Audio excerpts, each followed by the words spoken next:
Right. So I guess the question, Renato, will be if warning signs were missed or if warning signs were ignored, what are the legal ramifications of such, and particularly the latter if they were ignored? Great question. So, if warning signs were missed, that's just incompetence. If warning signs were ignored, there could be potential civil liability. I think, regarding the Justice Department or SEC, that's going to require something additional, something where there's an actual intent to mislead investors, customers, and depositors by trying to get them to leave money in or continue to invest in the bank by presenting information that's false or misleading. And it's speculative, but if there was possible insider trading happening, if some of this was intentionally ignored, could there be criminal charges? Oh, absolutely. No question about that. I do think that there's going to be a very close look to see whether there's early stock sales or other ways in which executives were trying to fleece feather their own nests at the expense of the trading public. So I definitely think that's a potential charge. Is certainly something that prosecutors are looking at. I think they're also looking very hard at the representations made in the run-up to the collapse. Right, and while they investigate that and they look for evidence wherever it may be, the bank CEOs, the leadership who no longer will find themselves in authorities will be lawyering up as well. What do you expect the defense strategy that they will provide will be?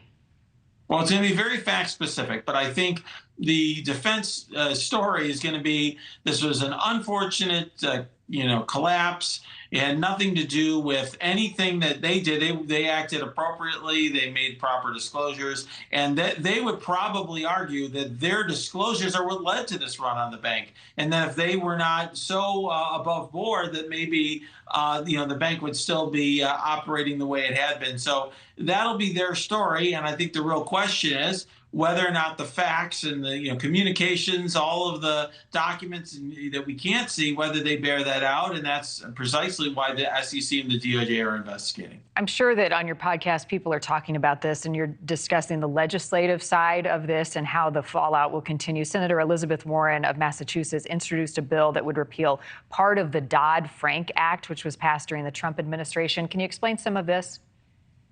Yeah, look, there was a move during the Trump administration to reduce regulations on smaller and mid-sized banks. The idea being that if you allowed those banks to operate with less regulatory oversight, that it would allow them to better compete with the larger banks, which have natural advantages, right? Because they have more capital and economies of scale, things like that. And I think there's a view out there that those relaxed regulations, played a part in this particular collapse. I'm not sure it really did as to SVB, Silicon Valley Bank, but it's certainly, I think, an open debate. And, that is, precisely what's going to be, playing out in Congress. Doesn't look like they have the votes to pass it, but it's going to be an important part of the discussion going forward. And I mean, moving forward right now, the threat is on mid and small level banks. Could they pay the ultimate price if, in fact, people decide I'm going to pull my money out and put it in a bigger bank because I'm afraid of the consequences, the uncertainty?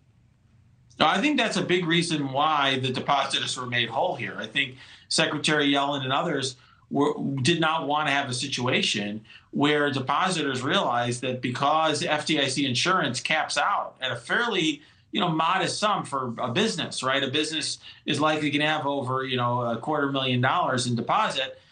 They didn't want businesses to decide that they could only bank at the 5 largest banks, for example. That would, potentially be very bad for the United States banking system.